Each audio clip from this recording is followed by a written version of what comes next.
Bueno, buenas tardes a todos y a todas. En primer lugar, como no podía ser de otra manera, quiero agradecer tanto al comité organizador como al comité científico que me hayan invitado para estar aquí con vos compartindo conocimiento en unha palabra e, no meu caso, para falar de un tema que a mí realmente me apasiona.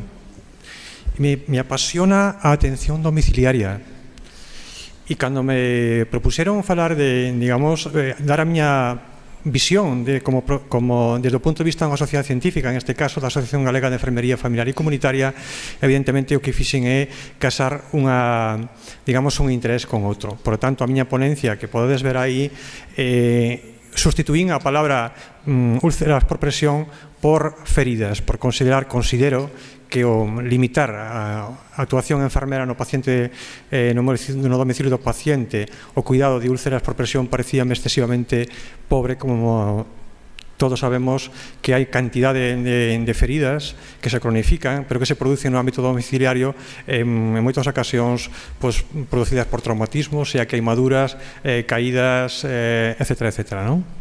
Bien, dunha vez que aceptei o reto de estar aquí con vos, pois o primeiro que fixen é lanzar unha interrogante.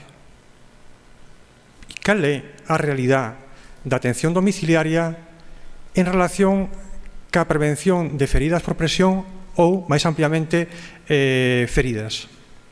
E a realidade é que, aínda que eu esperaba, non me sorprendeu, pero a evidencia que eu atopei buscando nos medios que eu tiña ao meu alcance que nos diera información digamos, de prevalencias, etcétera, etcétera, pois foi realmente escasa ou casi nula.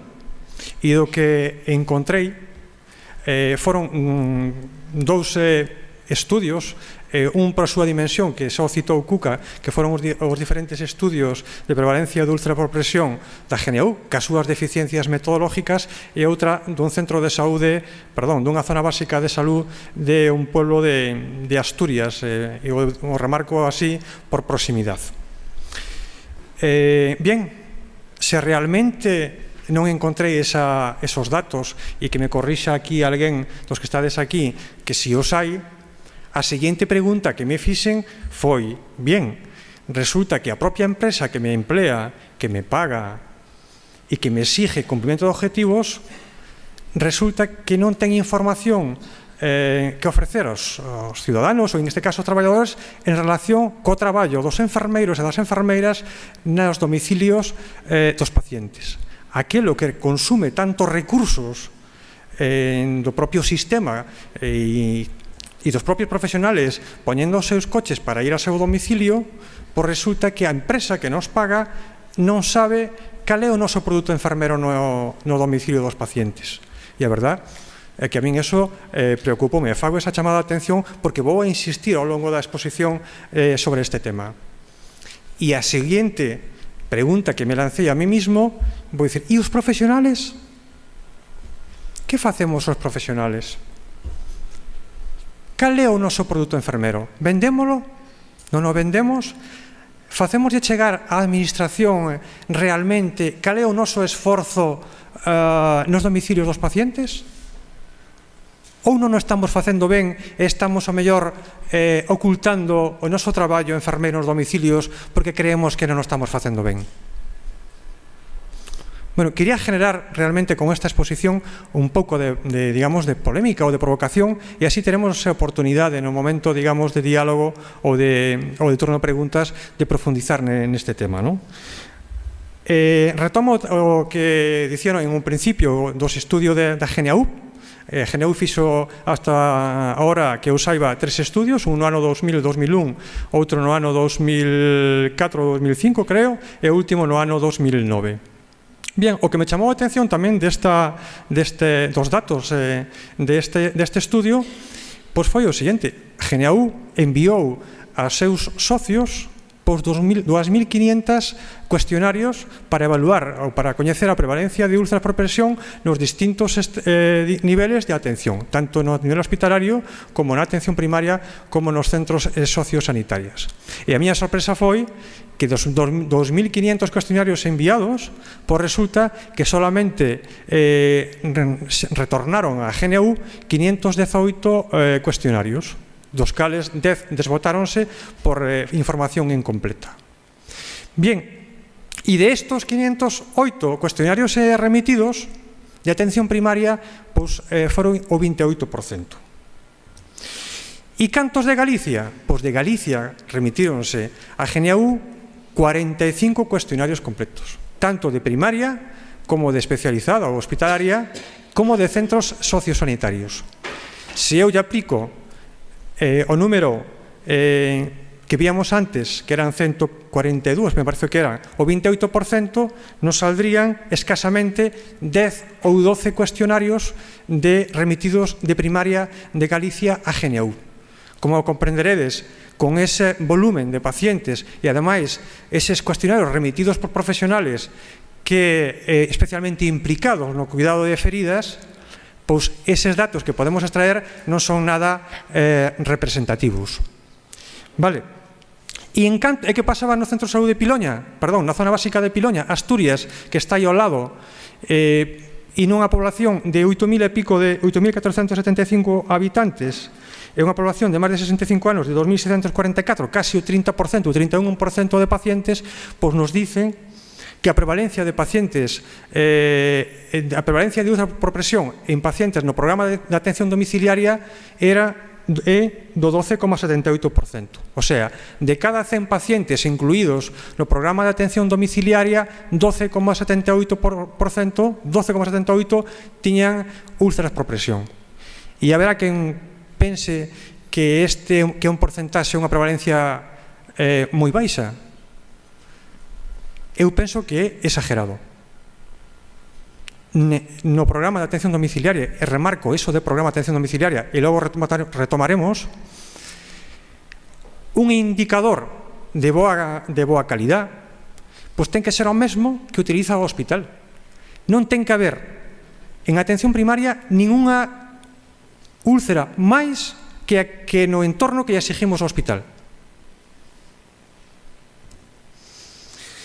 No estudio GNU, no primeiro do ano 2000, a prevalencia no programa de atención domiciliaria era de 8,34%. Na zona básica de Piloña, 12,78%, como vistedes, e no do ano 2005, 3,73%.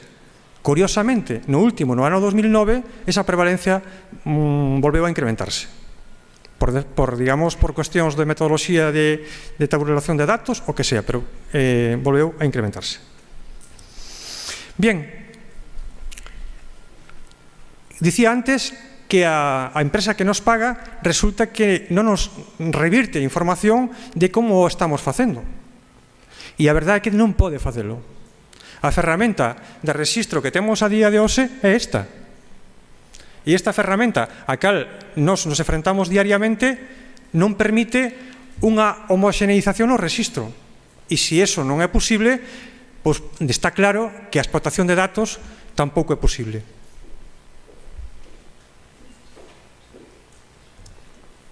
Sin embargo, a empresa que nos paga, en este caso Sergas, ten ferramentas para saber se o que estamos facendo o estamos facendo ben. E agora podemos acceder a perfiles de pacientes crónicos, en este traemos aquí un exemplo de pacientes con EPOC, nos cales aparece no meu cupo, este sería o meu cupo, o listado de pacientes por TIS ou por CIP que están diagnosticados con EPOC, aqueles que se lle fixo espirometría. Manuel, 2 minutos, Manuel. Paso. Bien, os que somos moi, digamos así, moi talibáns, podemos acceder a ferramentas que están na web, vale? En este caso sería na página NANDA de España, o cal temos unha ferramenta que nos podría axudar a implementar un plan de cuidados individualizado para un paciente, vale? E iso é o que demando que debíamos de ter implementado na nosa página, na nosa ferramenta de traballo, en este caso Janus. Vale? Isto sería un plan de cuidados individualizado. Temos que recurrir a, digamos, a subterfugios como o que acabo de señalar. Bien, esta é a realidade. E a segunda parte do título da miña ponencia é unha responsabilidade de todos, a prevención de feridas no paciente inmobilizado. Por suposto que sí, pero primeiro da empresa proveedora de servicios, da empresa que nos paga, da que nos contrata, por non ser capaz de definir que é aquilo que temos que hacer no paciente inmobilizado ou no programa de atención domiciliaria. Porque se agora pregunto a ti que traballas en primaria, a ti que traballas en primaria e a ti tamén que traballas en primaria, no teu programa de atención domiciliaria, sabes cal é realmente o contenido dese programa? Cantos pacientes tes aos cales llevas facer visita para curas de úlcera por presión? A que porcentaje? Porque se é o 80% ou 60% ou 50% é que algo estamos facendo moi mal. Bien, decía antes que a ferramenta que veíamos antes, digamos, a que nos enfrentamos diariamente, que a nota SOI non vai a permitir, mentras siga así, a explotación de datos. E tampouco creo, tal como está montado, que poda garantirse a continuidade de cuidados dos pacientes. E iso explicareino máis tarde e espero que algo me pregunte no turno digamos, de coloquio. Dos profesionais, por suposto que dos profesionais tamén.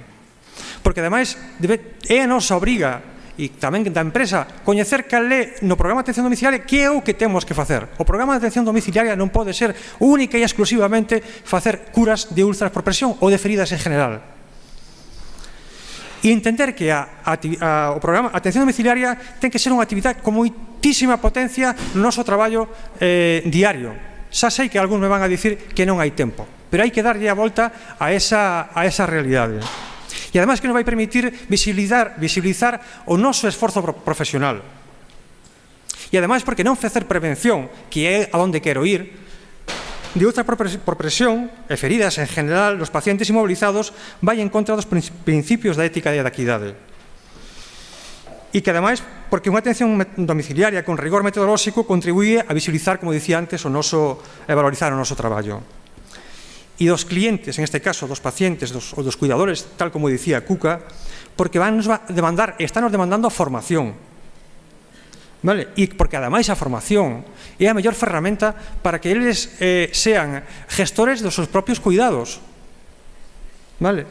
E porque ademais é unha responsabilidade do paciente ou do cuidador seguir as indicacións que nos transmitimos e que ademais co seu esforzo, sea capaz de identificar signos de alerta e que demanda a nosa presencia no domicilio cando sexa necesario. E a modo de conclusión, Luís, xa remato, pois 3 puntos, dos cales 3 conclusións, que me gustaría que, se ao final o Comité Científico redata un libro, digamos, unha crónica do Congreso, e me gustaría que algunha destas conclusións figuraran aí. Bien, programa de atención domiciliaria. Hai que definir realmente cales son os contidos dese programa de atención domiciliaria. Veíades antes que non o 100% dos pacientes, aínda que era dos estudios, tanto de GNU como da zona básica de Piloña, non o 100% tiñan úlceras por presión, aínda que eu considero que era moi elevada esa prevalencia, non? E ademais porque, como dicía antes, a ausencia de feridas no paciente inmobilizado non ten por que ser ten que ser un criterio de calidade e non debemos dar por sentado que nos pacientes, por definición, na atención domiciliaria teñen que ter úlceras. Por supuesto que non. E ademais, o que volvo a remarcar, que é necesario, é fundamental que en Janus se implementen as ferramentas necesarias para que podamos facer o seguimento e que ademais os profesionales se evalúe a súa actividade e ademais podamos investigar. E ademais que se nos permita que sea factible garantizar a continuidade de cuidados. Un paciente que ven do hospital e sido dado de alta do hospital, imaginaros un paciente de 75 anos, ou 40 ou 80, que ven cunha ortesis para casa e que vai a estar a mellor 2 meses inmobilizado na casa, ese é un paciente que ten un riesgo alto de ter unha úlcera por presión. E eu demando, como profesional e como presidente dunha sociedade científica, que un paciente en esas circunstancias, cando é dado de alta, que na miña agenda profesional apareza unha cita dese paciente nas 24 ou 48 horas seguintes. E con isto remato, para diciros que, bueno, é necesario, insisto, que o programa de atención domiciliar teña contidos, e ademais debémoslo de exigir, é que ligando un bo programa que a ferramenta necesaria de resisto de atención ao paciente inmobilizado non ten que conducir a que a prevalencia de úlceras por presión no paciente inmobilizado no seu domicilio ten que ser cero ou moi cercano a cero.